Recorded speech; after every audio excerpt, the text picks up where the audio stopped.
Well, today I want to speak on the title is The Fourth Man.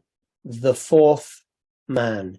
And that title is quite a famous title and has been used quite a number of times by preachers regarding the Meshach, Abednego, and Shadrach and their time in the fire.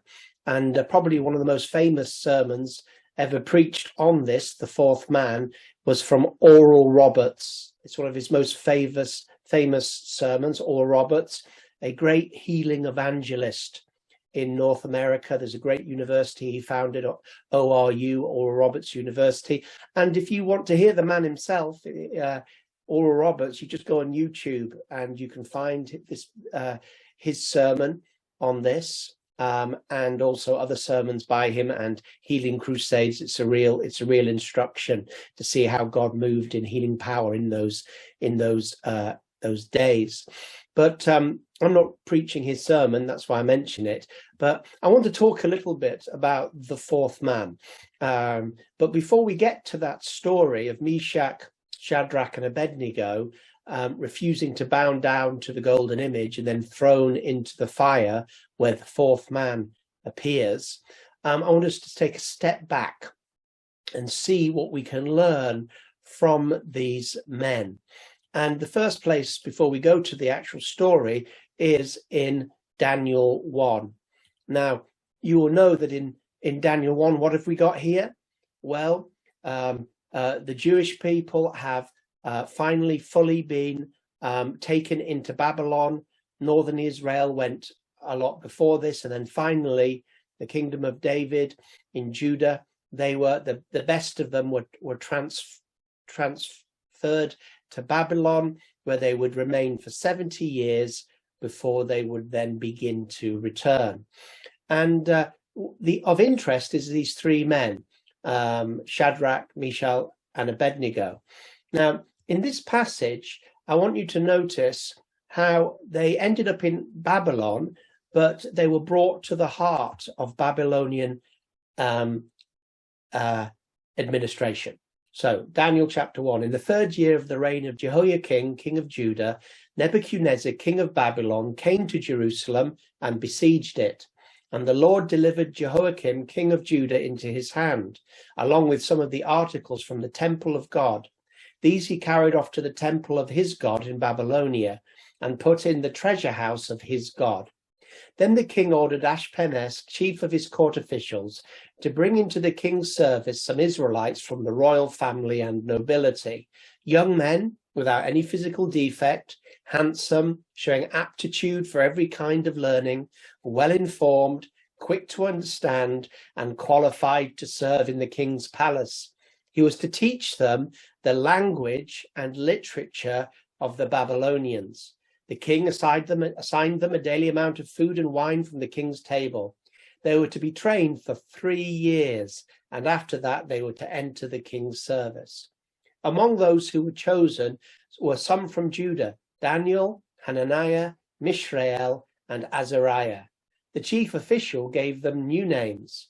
To Daniel the name Belteshazzar, to Hananiah Shadrach, to Mishael Meshach, and to Azariah Abednego.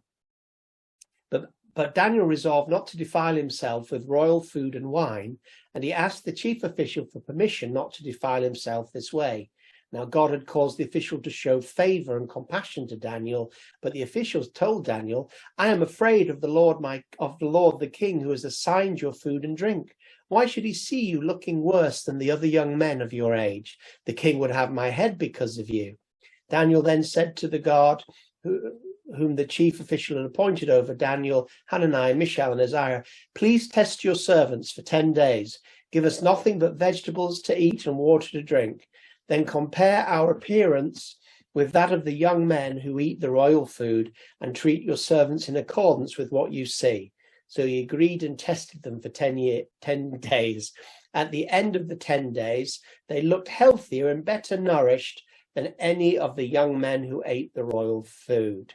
To these young men, verse 17, God gave knowledge and understanding of all kinds of literature and learning, and Daniel could understand visions and dreams. And then next verse 19, just to move on, the king talked with these men, and he found none equal to Daniel, Hananiah, Mishael, and Azariah. So they entered the king's service. In every matter of wisdom and understanding about which the king questioned them, he found them 10 times better than all the magicians and enchanters in his whole kingdom. So before we get to the fire, we find that this passage is very important, because when they took their stand in the fire, they had already decided how they were going to be God's people in captivity, God's people in a foreign land, God's people in a land of idols and foreign gods. And the interesting thing is that although we're going to see them stand up for not eating non-kosher food, and we're also soon going to see them standing up and refusing to bow down to a golden image, they had this ability to not isolate themselves from the surrounding people. They didn't end up in some sort of ghetto. If you look at them, they learned the language of the Babylonians. Now, perhaps to some believers, the idea, old or new, the idea of learning the language of the Babylonians would be a terrible thing, a polluting thing, to learn the language of these terrible Babylonians and to speak in it when they'd been speaking the beautiful Hebrew of the Semitic culture on which the Bible had been written. And now, would they defile themselves by having to learn a whole new pagan language? But they learnt the language. And not only did they learn the language, they studied the literature of the Babylonians. For 3 years, they didn't study the Bible. I'm sure they did. I'm sure they kept up with their scriptures, because we know Daniel, don't we, that he was reading through Jeremiah, and that's where he found the prophecy. But in their job, they weren't reading the Bible, were they? That was their devotional life, and because they were good Jews. But in their job, they were studying not even secular stuff, like we might say today, but pagan stuff. They were learning the literature of the Babylonians, the myths of the Babylonian, the gods of the Babylonians. They were learning about these, the culture of the Babylonians, not a biblical culture, but they were learning about it, the language, how to speak their language. And they learnt, and it says later on that, let me just find it, to these young men in verse 17 of Daniel 1, God gave knowledge and understanding of all kinds of literature and learning. Isn't that interesting? So they were learning non-biblical studies. They were learning literature. They were learning the laws of the Babylonians. They were learning the culture of the Babylonians, the history of the Babylonians. They were learning all kinds of literature, all kinds of learning. Whatever scientific learning there was in those days in Babylon, I don't know, they learned it. Whatever financial understanding, they learned it. Whatever agricultural, they learned it. Whatever engineering, they learned it. For 3 years, they were in the school of Babylon. Think about that. In the school of Babylon, and they excelled in it. I hope you're already making connections between some of you and where you work, and some of the things that you have studied that you wouldn't be studying at the Emmanuel School of Ministry or a Bible school or anything like that, and the amount of time you've spent studying something that is not directly, biblical. Not all, very few of us here today studied theology at university. I did that. That was a privilege. But many of you are experts and students in languages and all kinds of literature. And so some of you are just like these. And some of you, you're not You're not working, in the church. Most of you aren't working in the church. Hardly any of you are working in the church or in a Christian environment even, but you are working in buildings, in workplaces, in governments, in all types of things. You're working there. And so I think these three men are really sort of an encouragement to all of those that have done degrees that aren't sort of like learning Hebrew and Greek and Bible study, and that there's a place for that, because it was God that gave them this knowledge. God that this gave them understanding of all kinds of extra biblical courses. Extra biblical means outside the Bible. And so God can give people understanding about things that aren't biblical. He can give them understanding about cultures. He can give them understanding about governments, laws of other nations. He can give them understanding over a great many things. And so here we have them. They're in Babylon, but they're not of Babylon, are they? That's the thing. And you could say, well, maybe they are of, if you were like some real extremist who didn't want to engage with the culture or nation or system that you're in, you could just say, I reject everything that's Babylonian. I reject their language. I certainly reject their pagan literature. I reject their laws that aren't based in Leviticus. I reject their music. You could just be one big rejecter and have nothing to do with it and say, I will not be influenced by Babylon. Neither would you influence Babylon. You would not be influenced by Babylon, but neither would you influence those that are in Babylon. But these people, they learnt the language of Babylon in many ways. They learnt the literature, they learnt the language of Babylon, but they were not of Babylon. They even had Babylonian names. I mean, I wonder if these names mean anything, if they're pagan names or whatever. I don't know. I can't remember if I studied if they were pagan names. They're certainly not Jewish names, are they?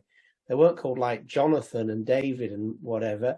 They were called, Meshach, Shadrach and Abednego and Belteshazzar. I think that's a pagan name. I don't know. I can't remember. I didn't study it, but recently. But so they even changed their names. It's like, are our Jewish names not good enough? No, you need Babylonian names. Well, they thought, okay, well, we can accept that. And so you're seeing men who are reasonable. Okay, they realized they could do more for God in the system than outside the system. They could do more in the midst of this great empire than they could by sort of like excluding themselves from public life in the greatest empire that was around and keeping their hands clean outside and having nothing to do with these people. But they were in there, and they were prepared to compromise on certain things, but which were not important to them. It's not to them. Learning Babylonian language was not an issue of faith. Learning their laws, not an issue. Studying their myths and their literature, their law codes, none of that was an issue to them. It wasn't an issue to them. Even having their names changed, it wasn't an issue to them. So that's a very interesting example of men who were in Babylon and not of Babylon, but realized what was an issue and what wasn't an issue. But then there came an issue. And this is where we really also get this idea that although they were in Babylon, learnt the language of Babylon, studied Babylon, and God helped them do it, there came a point where they were, Jewish. Or today we would say, well, I'm Christian, I'm sorry, not going to do this. And right from the beginning, even though they were doing really, really well, there were things they would not compromise on, and whatever happened. That's the way we are. We're Jewish. We don't do it. Whatever the cost, whatever the price, but not on everything. You see, they were so, you can see how much they were involved in it.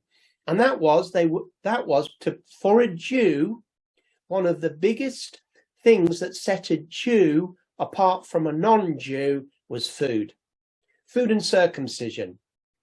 Food and circumcision. What is a Jew? Well, a Jew is many things, but outwardly, especially to outward cultures who don't know, say, what's a Jew? I'll tell you what a Jew is. A Babylonian would say they're circumcised, they're men, and they don't eat pork. You know, that type, or they have food laws and they circumcise. And in Jewish culture, right up to New Testament times, your badge of Judaism was your circumcision and your food laws. You wouldn't even eat with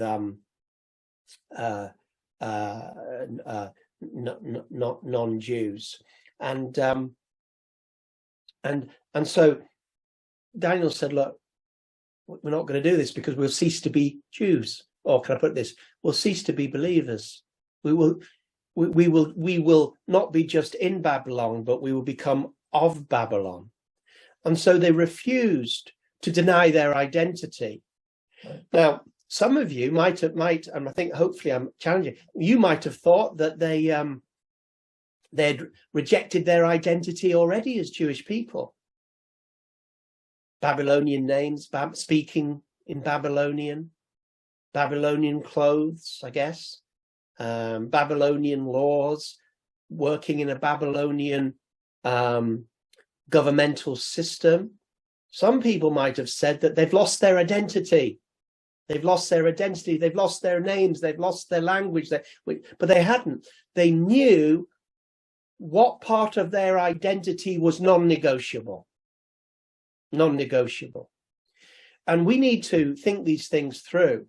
And we need to make sure that not just in our workplaces, but our neighborhoods, and if you're part of a sports club, or or whatever engagement you have with government, work, education, kids at school, in a Babylonian school, because you can have there's two ways. You can take your kids out of the Babylonian school and homeschool them, and that's one way of doing it. And I'm neither for nor against that. Depends on the circumstance. Or you can put your schools in the, if I can use it, Babylonian system. But then if they're in there, they're Christian kids. And therefore, as Christian parents, you have to ask yourself, where does the kosher moment come? Where does the kosher moment come?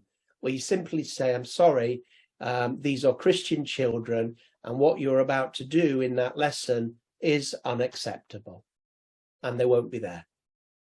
And I don't care what you say. Do you understand what I'm saying? I'm not answering your questions. I'm not now going to give a whole list of what you do, because that's not the way it works. That's not the way it works. It's conscience learning, and then you find yourself in the place. There are some, and we can discuss that, but we should discuss and pray about what we do and what we don't. And so I'm perfectly happy if people want to take their kids out and homeschool them. I haven't got a problem with that. I really haven't. I know many people that have done that to a great well, but I also know many people that have had their children in a school and have been salt and light there, and have been prepared to step out and say, we're Christians. This is okay. That's all right. We understand what you're doing. We haven't got a problem with different views. But for us, my children will not be attending your Buddhist meditation classes. And if you don't like it, do what you want. That's it. Okay, I think I'm not trying to tell you what to do, what not to do. I'm trying to give you a little bit of we need to think through, because some Christians, they would never do what these men did. They would disengage from the local Christian ghettoism. They don't have any non-Christian friends. Why? Because they're unclean. I mean, that's what a Jew they don't have non-Christian friends. They don't like non-Christian situations because people speak in a language they don't like, believe things they don't like. So some Christians, all they have is Christian friends, Christian, and they don't have anything, and they don't want to. They don't want to. That's one extreme. Whereas these guys, they were schooled in the university, but when it came to this, it was like, no. And, we heard about favor early, prophetic favor in the midst of difficulty. And in this particular situation, God gave them favor. They stood up and said, I'm sorry, I'm Jewish, If I could just, I'm not going to eat pork, and I'm not going to eat wine sacrificed to idols, because I would lose my distinction. And you need to know that although I've learnt your studies and your administration, and I'm actually one of the best, we are the best administrators in the kingdom, you also need to know that we are followers of Yahweh first. And so we're going to do our best for you. We're going to be your best employees. We're going to be streets ahead of everybody else, and God's going to help us do it. But we are Jews first. And this is something, there's other things we're happy to do. You've even changed our names, not important. But this is core value for us. And God is first. And of course, God in this particular situation came through for them, and they ended up better looking than all the rest that were eating the pagan stuff. Then we move. So I think that's important before we get, you see, that's important before we now get to the blazing furnace. Important because that's the background. That's how they didn't just turn up one day and say, we're not going to bow down to you, throw us in the furnace. They had this sense of being in Babylon, influencing Babylon, opportunities to share their Jewish faith and their Jewish God at the highest levels that they wouldn't have had if they weren't there. If Daniel wasn't there, he couldn't share the dreams. If Daniel and they weren't there, speaking Babylon with Babylon names, then, the Nebuchadnezzar and the kings wouldn't be worshipping God and saying there's only one God in Israel. One God in the universe, and it's the God of Israel. They wouldn't be able to have a miracle like this. So it's interesting that in our lives, our interaction with the non-Christian world and the Babylonian, if I can use that system, because it is, the Babylonian system that's in the world, that the idea that we shouldn't speak Babylon, the idea that we can't connect, the idea that we need to like become monks and set up, modern monasteries and hermitages where we all huddle together and, wait for the Lord to come. But to learn the language of Babylon, to speak their language, understand their thinking. In the apologetics course, which I did and which I put together so people could have it when they needed it, a lot of the time what we were doing was learning the language of Babylon. What are they thinking, these atheists? And how can we talk to them and connect with them as Christians? What are these scientists saying about, evolution? But where else can we find other people that believe, in Christian truth and creation? And how do we learn the language of Babylon, but influence it and change it without, losing our Christian identity?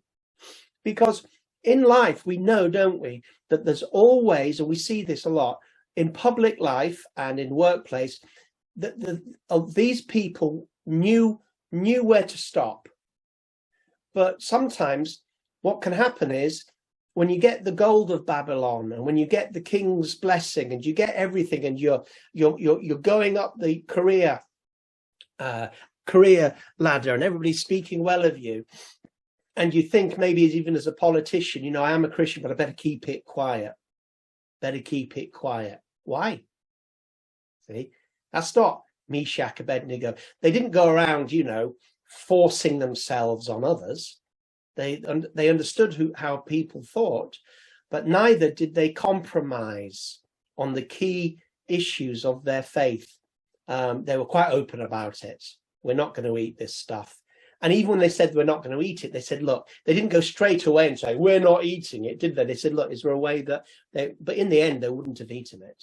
But they sort of they were clever men.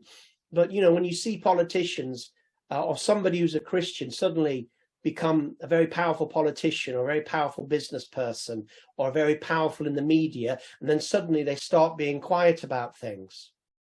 And if somebody tries to tell, what do you think about homosexuality? What's your view on what's your view on same-sex marriage? What's your view on hell? What's your view? And then they just they just capitulate, don't they? They capitulate. capitulate. There's ways of dealing with those questions with wisdom, because people are trying to trap you, but they capitulate and they become Babylonian. And the Babylonians, they're just Christian in name, hardly Christian in name.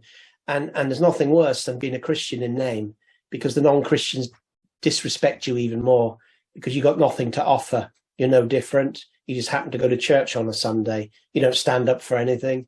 You're not different in any way. You just happen to go to church. Anyway, time to end. So here, when we come to this next section, it's and I'm not going to read it all out, but it's there for you to look at. It's Daniel 3. We've got, this. Everybody's assembled for this image of King Nebuchadnezzar. All of these people. Look! It even tells us in verse 1. We've got, chapter 3, verse 2. We got satraps. They're leaders of areas. We got prefects. We got governors. We got advisors. We got treasurers. We got judges. We got magistrates. We've got provincial officials. And then they mentioned and so we got, now what we have is a state that was very diverse, because the Babylonians' view was to get all the best from the different nations and bring them in. They could retain their culture, but they would take the best, the cream of the crop, all the best, bring them in, and let's utilize this talent that's out there and bring it in. But now government policy had changed. Now government policy was saying, before it was like, let's accommodate, but now government policy was saying, in order for you to be in our government and to be part of us, you must believe what we believe. There was a new orthodoxy. And in many ways, this is the battle that's taking place in Britain and America at this time, that Christian views become what we call heterodox. We become social heretics. Our views on marriage, unacceptable. Our views on abortion, unacceptable. Our views on sexual gender, unacceptable. And such things. And not just they're Christians, they have different views, but they should not be allowed to function in government.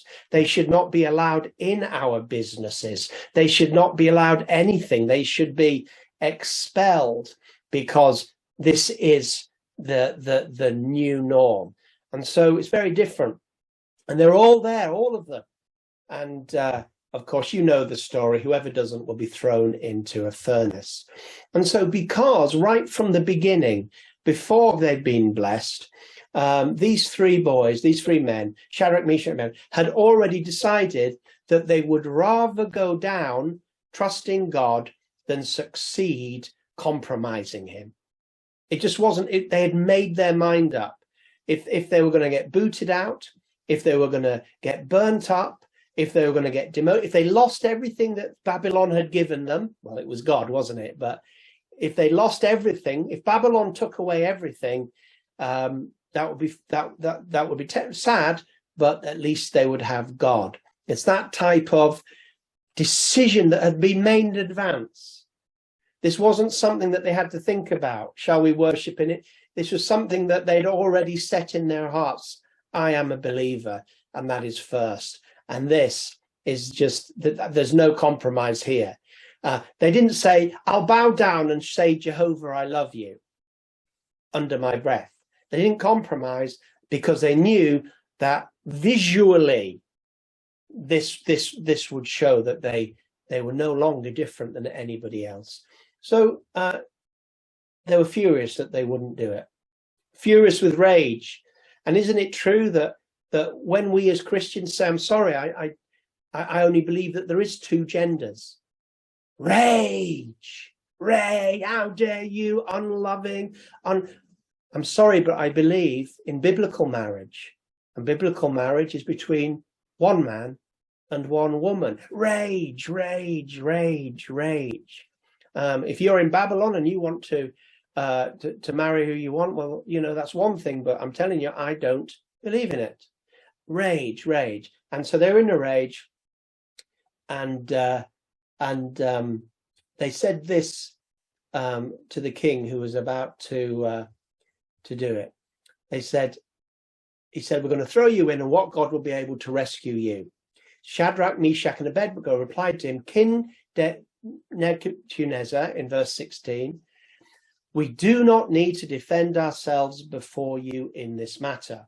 Other translations say, King Nebuchadnezzar, we don't need to answer you in this matter. In other words, we're not going to get into a debate. We're not going to, and I like this. It's like, there's no point debating. We can talk about it all day. We're not doing it. We're not doing it. You can try and intimidate us. Not doing it. You can try and give all the arguments of how we can somehow circumvent this and, bow down and, and say the Shema or whatever. We're not doing it. We're not doing it.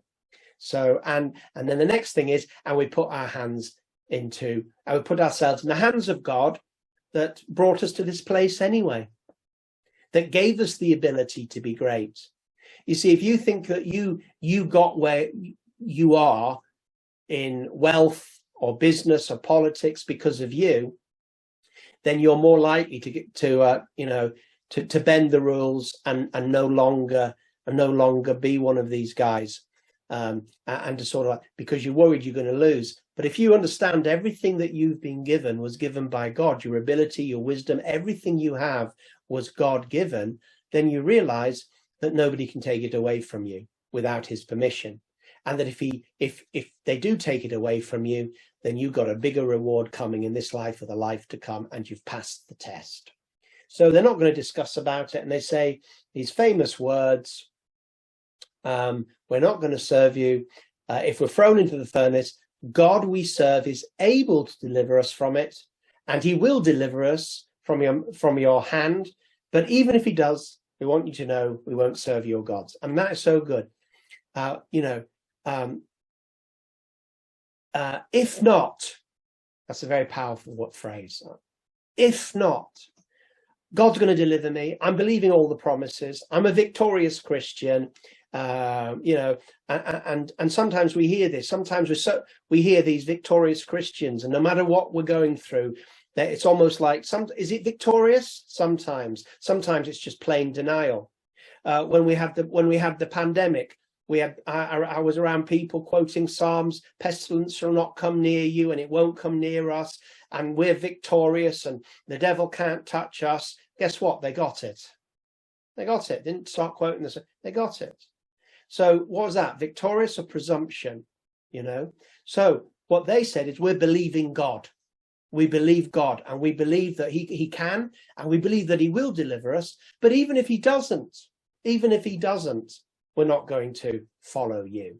So I'm believing God that I won't get COVID, and trusting God, and he's able to protect me from COVID, and these Psalms can come into play. But even if not, even if I get it, I still love him, I still follow him, and I still worship him. So it's not all or nothing. It's God. It's God, whatever happens. And if you're not ready for whatever happens, then you are going to be very surprised if God does not immediately deliver you. Just like the person that was so sure that they wouldn't get COVID and were quoting this, that, and the other. And I'm not saying that we shouldn't do that, but it was the fact that they really didn't think they'd get it, or that we shouldn't get it. And we did. And then they have to work that out. But for someone that goes for it with all their being, God's going to deliver me, God's going to be with me. But even if not, even if he has a different plan I don't know about and wants to take me home in the fire, or even if I lose everything, it doesn't make any difference, because my following God is not dependent on what he does or doesn't do for me. And that's what they had. So they go in the fire. It's time for me to end. So the fourth man, it's only got about 10-20 seconds to talk about it. But in that fire, there Jesus appears. It's the fourth man, one like the Son of God. It's a pre-incarnate Jesus, the Son of God, the Word, before he became flesh there. And all I can say about that is that he hadn't appeared before, but when the fire really came, Jesus is in there with you. He was with them before when he blessed them and they didn't eat the food. But when you really take a stand for the Lord, he comes and appears with you in a way that he doesn't do before. He owns you. He walks in the fire with you. And it reminds me of a teacup, a mug that I have, and a lawyer gave it to me. And the lawyer had worked with people that were involved in the SAS and security and stuff. And they'd given her an SAS mug. And this SAS mug just looks like a normal mug. But when you pour the hot water in it, then as it warms the mug, then the SAS logo begins to appear. You know those types of mugs? So the logo is always there, but when the hot water comes, it then manifests. And so this picture is that often we're just walking by faith, and God's with us, and God's working behind the scenes. But when we really face a time like that in some way or other, where we really have to stand up and say, I am a Christian, I'm not budging, that is where, although who knows what's going to happen, will we be delivered or will we not in the way that we think, that is when the appearance of God comes and we sense that he is with us in a very powerful way. Anyway, time to finish. Just some seed thoughts for you there. Thank you, Pastor Doreen.